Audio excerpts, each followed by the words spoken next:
الرحمن الرحيم الحمد لله رب العالمين والصلاة والسلام على أشرف الأنبياء والمرسلين نبينا محمد وعلى آله وصحبه أجمعين أما بعد. Donc là on voit le second livre Inch'Allah Ta'ala, à savoir Kitab As-Siyam. Kitab As-Siyam, le livre du jeûne, tiré du livre الحافظ ابن حجر العسقلاني رحمه الله تعالى بلوغ المرام من أدلة الأحكام.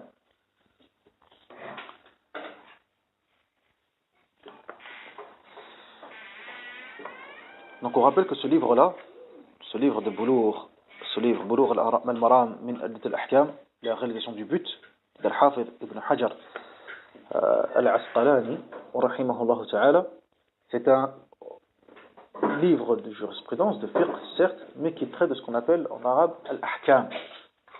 Il ramène des hadiths al-ahkam, donc il va ramener uniquement les hadiths du prophète Mohammed sallallahu alayhi wa sallam qui concernent les prescriptions juridiques et religieuses dans la religion d'Allah subhanahu wa ta'ala. Donc il concerne uniquement la législation d'Allah tabaraka wa ta'ala.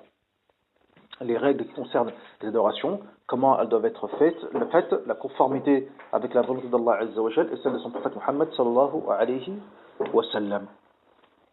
Et donc aujourd'hui, nous avons commencé ce mois béni, hada shahr al-mubarak, alladhi shahr al-Ramadan.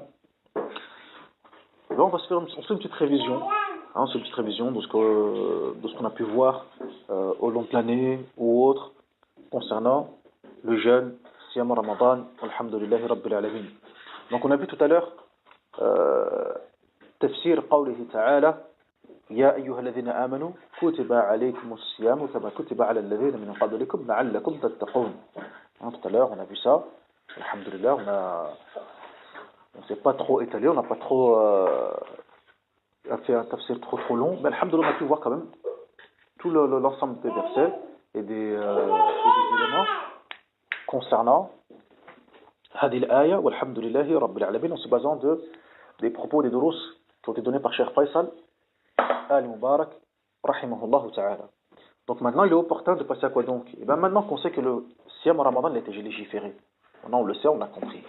Alhamdulillahi rabbil alamin, on a vu les sens de sens de ces versets et certaines règles, vraiment certaines règles au sein de ce jeûne.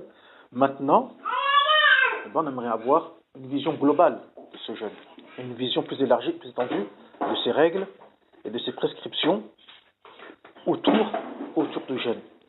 Maintenant qu'on a vu qu'il est obligatoire, alhamdulillah, le jeûne, qu'est-ce que c'est proprement dit?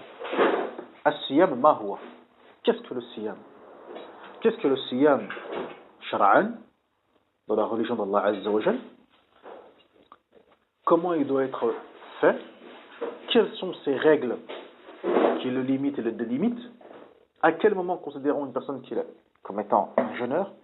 À quel moment considère-t-on que ce dernier n'a pas fait le jeûne comme il se doit? Etc. As-siyamu, dans la langue arabe, lughatan, huwa madha? Huwa al-imsak. As-siyamu lughatan, qu'est-ce que c'est? Al-imsak.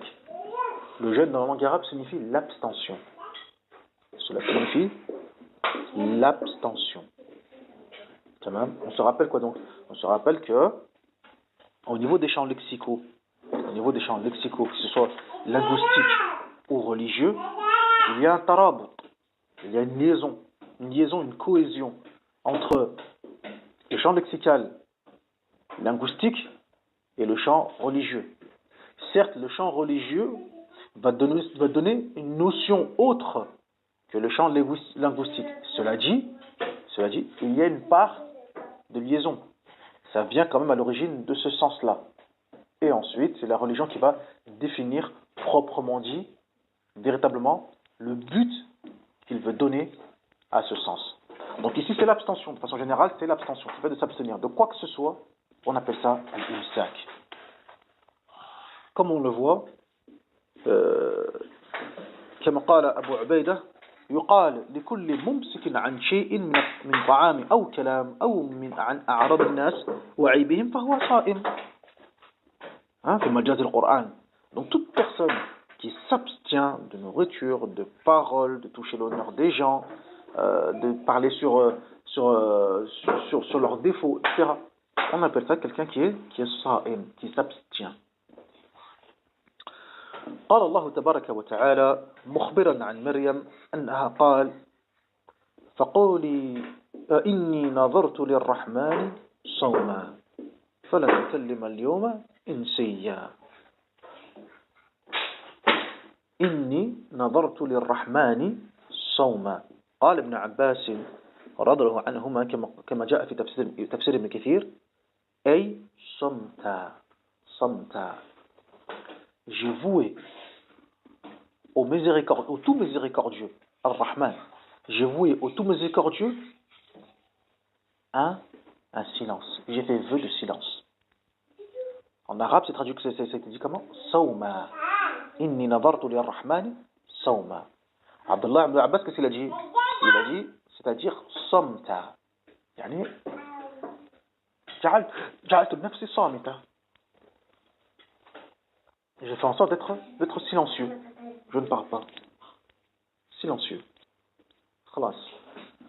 Donc, c'est-à-dire que je m'abstiens de parler. Donc ça, c'est dans son sens linguistique. Alhamdulillahi Rabbil Alamin. Et dans son sens religieux,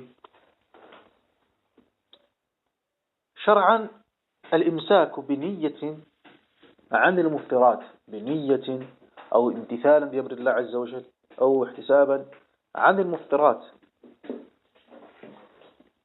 من شخص مخصوص في وقت مخصوص من شخص مخصوص في وقت مخصوص.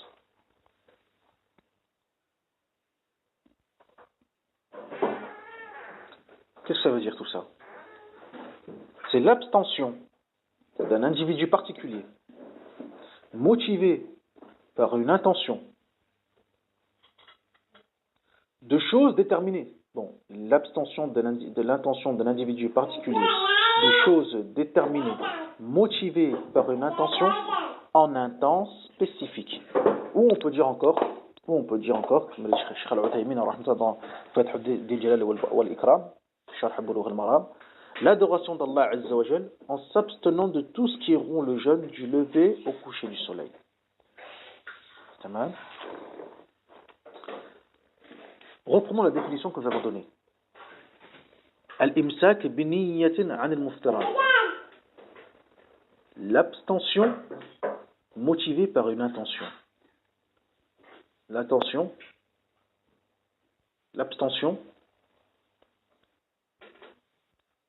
de tout ce qui pourrait rompre le jeûne, motivé par une intention. Al-imsak bin-niyya fihi bayan anna as-siyam la budda lahu min niyya ou la budda lahu min an-niyya kama sayati.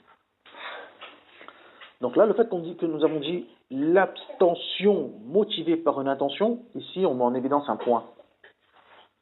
Quel est ce point? On met en évidence un point, c'est que dans le siyam, la budda lahu min an-niyya. Le siyam, c'est l'ibada, c'est l'adoration d'Allah tabaraka wa ta'ala. والعبادة لابد فيها من ماذا؟ لابد فيها من النية. إنما الأعمال بالنيات وإنما لكل امرئ ما نوى كما جاء في حديث عمر عند البخاري ومسلم. Donc on le verra par la suite, Inch'Allah Ta'ala, les hadiths qui traitent de l'intention, ici particulièrement concernant le jeûne. Ensuite, on a dit de tout ce qui pourrait nuire le jeûne, anil muftirat. Donc l'abstention d'un individu particulier de choses déterminées, al-muftirat, motivées par une intention. Donc quelles sont ces choses déterminées? Al-muftirat. هي الأكل والشرب والجماع وهذه متفق عليها. Il y a la nourriture, il y a la boisson, et il y a les rapports intimes. Sur ces trois éléments, il y a unanimité. متفق عليها. ما في إشكال. وما عداها ففيه خلاف.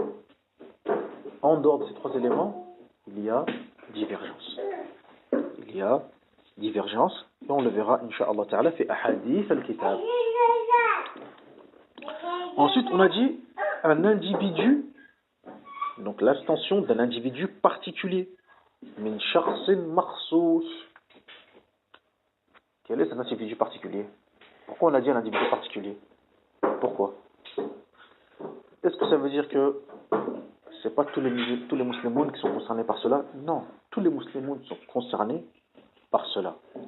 Mais avant de pouvoir réaliser ce jeûne, d'être concerné par de pouvoir débuter cette adoration, il y a certaines règles et conditions. Ici, on fait en l'occurrence allusion à qui? Eh bien déjà au musulman mukallaf, le musulman qui est responsable, qui est sous le joug de ce qu'on appelle at-taklif, et aussi également al-mar'a, la femme, mais quand cette dernière n'est pas en période de menstru ou en période de loki. Donc pour ça on dit shakhs makhsous, l'enfant ou le musulman غير mukallaf n'est pas concerné. Le majnoun, il n'est pas concerné. Il n'est pas concerné par as-sawm. La femme qui a ses menstrues ne peut jeûner. Elle ne peut jeûner. C'est un udhr shar'i, mais elle ne peut jeûner. Pareil pour celle qui a ses loki. Ensuite, on a dit fi waqtin makhsous, en un temps spécifique. C'est-à-dire que le jeûne ne se fait pas tout le temps. Il y a un temps limité et déterminé. وهو من طلوع الفجر الثاني إلى غروب الشمس.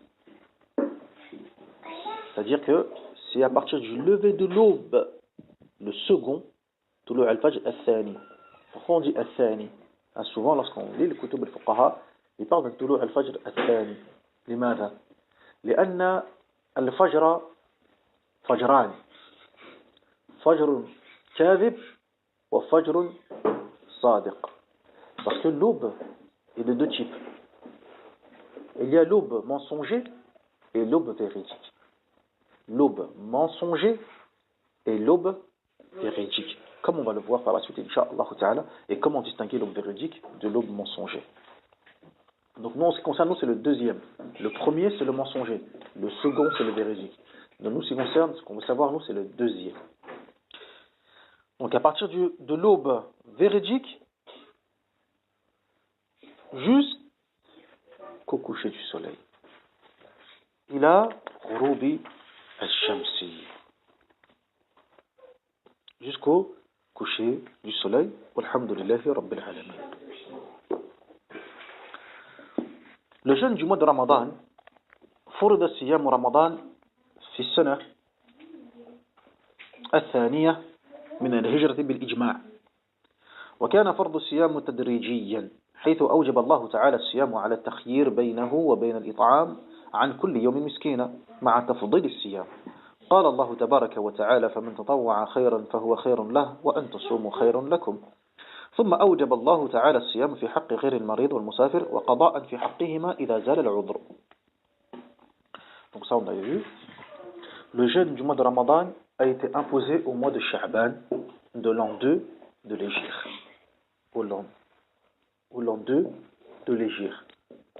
Ainsi, les savants sont unanimes pour dire que le prophète sallallahu alayhi wa sallam aussi également a jeûné 9 mois de Ramadan. Donc le mois de Ramadan, le jeûne du mois de Ramadan a été imposé pendant le mois de Sha'ban. Le mois de Sha'ban, c'est le mois qui précède, qui est juste avant celui de Ramadan.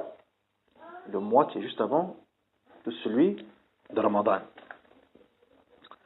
Tamam. Et les savants sont unanimes pour dire que le prophète Mohammed sallallahu alayhi wa sallam a jeûné 9 mois de Ramadan.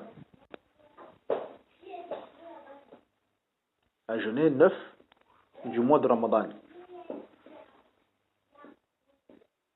C'est-à-dire que le prophète Mohammed sallallahu alayhi wa sallam 9 fois il a jeûné le mois de Ramadan dans sa totalité. Il a jeûné 9 mois, 9 fois, 9 ans.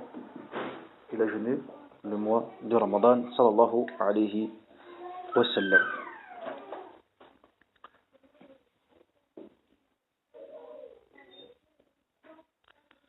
Et ensuite, comme on a vu, lorsqu'on a fait le tafsir al-aya, on a vu que la prescription du mois de Ramadan est venue étape par étape, tadrijiyan.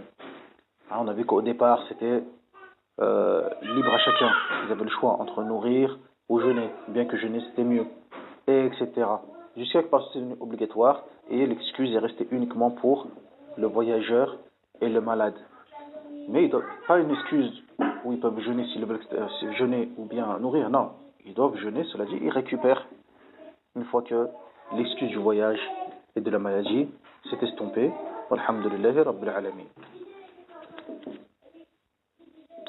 Le jeûne du mois de Ramadan, Shahr Ramadan, ruknun min arkan al-Islam. Ruknun min arkan al-Islam. Donc c'est un pilier de l'islam et une de ses grandes impositions. Comme cela est indiqué dans le Coran et dans la sunna du prophète Muhammad sallallahu alayhi wa sallam. On a vu dans le Coran avec le verset Yalladhina amanu kutiba alaykum as-siyam kama kutiba ala alladhina min qablikum. Et aussi également le hadith عند البخاري ومسلم من حديث عبد الله بن عمر رضي الله عنهما lorsqu'il dit بني الإسلام على خمس. بني الإسلام على خمس. L'islam est basé sur 5 piliers. Et il mentionna le jeûne du mois de Ramadan. Les hadiths concernant son imposition sont très nombreux. Et les musulmans sont unanimes. Ijma' wa muttafiqun. Pour dire que celui qui renie son caractère obligatoire est un mécréant. هذا واضح وجلي. وللصوم فوائد عظيمة وحكم كثيرة. Et le jeûne a des mérites, des bienfaits et des sagesses très très très nombreuses.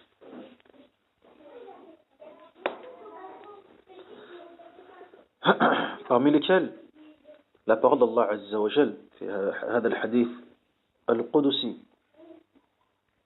Toutes les œuvres du fils d'Adam sont pour lui. إلا الصوم فإنه لي وأجزي به. الحديث القدسي المعروف عند البخاري ومسلم. Toutes les œuvres du fils d'Adam sont pour lui, sauf le jeûne, car il m'appartient et c'est moi qui le récompenserai. Ya Allah. Subhanallah. Le jeûne, il appartient à Allah Azza wa Jal. Et c'est Allah subhanahu wa ta'ala qui va récompenser le serviteur. وَمَا رَبُّكَ بِظَلَّامٍ لِلْعَبِيدِ. Et ça, ton Seigneur n'est pas injuste envers ses serviteurs.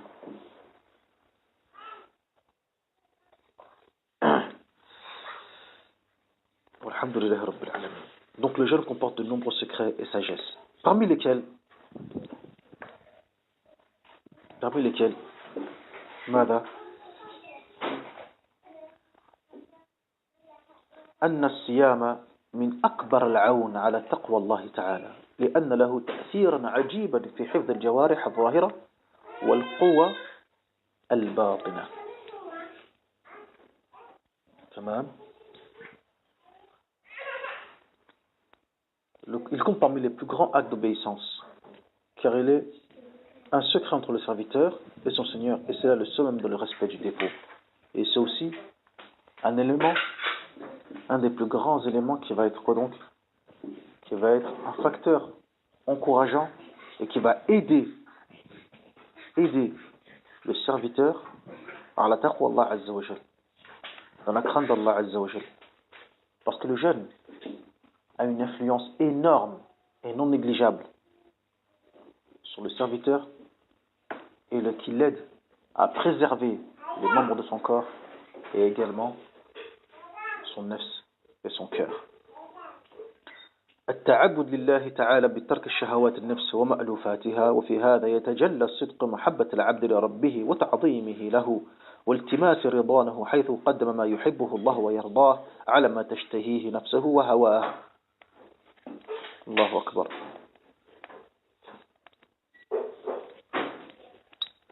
La deuxième faïda aussi c'est quoi donc? Ça fait d'adorer Allah Azza wa Jal en délaissant les passions et les désirs du nefs.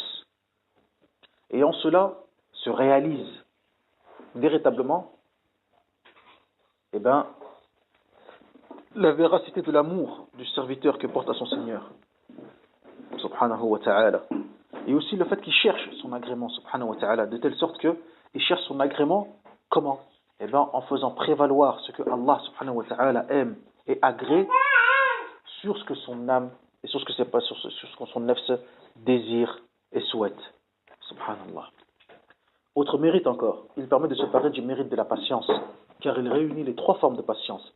La patience dans l'obéissance à Allah, la patience dans l'abstention de toute désobéissance à Allah, et la patience sur les décrets douloureux d'Allah subhanahu wa ta'ala. As-sawm, encore parmi les mérites, quoi donc? As-sawm, tarbiyatu lil-irada, wa jihad lil-nafs, wa ta'wid ala al-sabr, wa tahammul fima ya'udu alayha bin-naf'. Le sawm, c'est une éducation. C'est une éducation pour le nefs et pour sa volonté. Car c'est, pendant le jeûne, c'est un combat sans cesse contre son nefs pour son éducation. S'habituer à la patience, comme on l'a dit précédemment, et aussi accepter et faire face à ces difficultés, tout en espérant le bien et les bienfaits qui seront ensuite prodigués et récupérés par la suite, Inch'Allah ta'ala. Il y a une expérience aussi de la privation et de la faim qui rappelle au serviteur les bienfaits continus d'Allah subhanahu wa ta'ala sur lui, ainsi que ses frères pauvres qui vivent cette privation tout au long de l'année. Allahu Akbar. وفي الصوم كذلك فوائد صحية عظيمة. Il comporte des bienfaits pour la santé du corps aussi. فهو يطهر البدن من الأخلاط الرديئة ويكسبه صحة وقوة وذلك بترتيب أوقات الوجبات وإراحة جهاز الهضم مدة معينة كما شاهد بذلك الأطباء المختصون فعالجوا مرضاهم بالصيام. وقد ثبت في صيام رمضان فضائل عظيمة دلت عليها بالنصوص الصحيحة وفيه من جزيل الأجر وعظيم الثواب ما لم تصورته نفس صائمة لطارت فرحة وتمنت أن تكون السنة كلها رمضان. Donc, il comporte des bienfaits pour la santé du corps. Le jeûne est un repos accordé à l'appareil digestif, un temps pendant lequel il cesse d'être rempli et ainsi il reprend force et vitalité. Et ça, subhanallah, ça a été même prouvé par les médecins. Ça a été même prouvé par les médecins, les atibba, qui aujourd'hui reconnaissent que parmi les bienfaits du jeûne, au-delà de ces bienfaits spirituels, il y a aussi ces bienfaits qui sont physiques et des bienfaits médicinaux. De telle sorte que maintenant même des médecins disent soignez vos malades, soignez un tel, ou parmi les causes ou les facteurs qui pourraient faciliter sa guérison, il y a le jeûne. On le voit aujourd'hui maintenant, il y en a beaucoup qui parlent de détox, de ceci, de cela, etc. Et parmi cela, on parle aussi du jeûne.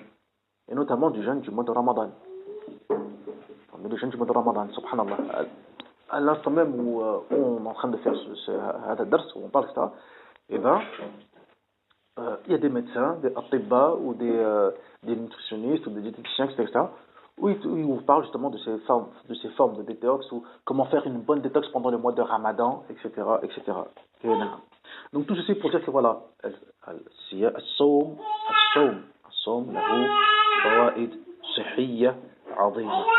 Ça pour dire que le jeûne, quoi qu'il en soit, le jeûne, il a des bienfaits pour la santé du corps qui sont non négligeables. Walhamdulillahi Rabbil Alamin. Quoi qu'il en soit, il a été confirmé dans le Coran et dans la Sunna que le jeûne a des mérites عظيم جدا.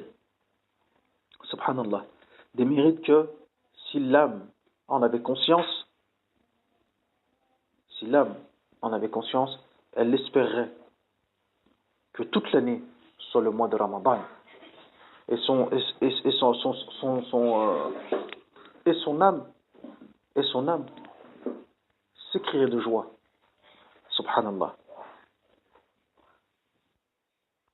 Et en raison justement de ces sagesses et de ces mérites, Allah Azza wa Jal a légiféré à l'ensemble des communautés. Comme on l'avait dans le verset, كما كتب على الذين من قبلكم لكن لا تحصل هذه الفوائد إلا لمن صام صياما كاملا عن كل ما حرم الله فصام عن الطعام والشراب والنكاح وصام عن السماع المحرم والنظر المحرم والكلام المحرم والكسب المحرم وحفظ وقته واستفاد من أيام الشهر في طاعة ربه فهذا هو الذي يستفيد من الصيام. Cela dit, celui qui veut véritablement profiter du siyam et de ses fawaïd, cela ne peut être réalisé qu'en s'écartant de ce que Allah Azza wa Jalla interdit. S'abstenir de manger, s'abstenir de boire, s'abstenir des rapports, s'abstenir d'écouter ce qui est interdit, d'observer ce qui est interdit, de parler de choses interdites, de gagner et de prendre gain sur des choses qui est interdit, de préserver son temps, de profiter de chaque minute, de chaque seconde, des jours du mois de Ramadan dans l'obéissance d'Allah Azza wa Jal. Celui-là, c'est celui qui a véritablement tiré profit de son jeûne. Walhamdulillahi Rabbil Alamin. Le jeûne est donc une adoration imminente qui regroupe toutes les caractéristiques du bien et éloigne toutes les caractéristiques du mal. Et c'est la raison pour laquelle Allah subhanahu wa ta'ala l'a prescrit aux communautés précédentes. Ya alladhina amanu kutiba alaykum as-siyam kama kutiba ala alladhina min qablikum la'allakum tattaqun. ونكتفي بهذا المقدار إن شاء الله تعالى. محمد وعلى آله وصحبه أجمعين. سبحانك اللهم وبحمدك أشهد أن لا إله إلا أنت أستغفرك وأتوب إليك. نسأل الله الكريم رب العرش العظيم أن يرزقنا الإخلاص في القول والعمل. ونكتفي بهذا وإن شاء الله تعالى للدرس القادم بإذن الله عز وجل. أستأذنكم والسلام عليكم ورحمة الله.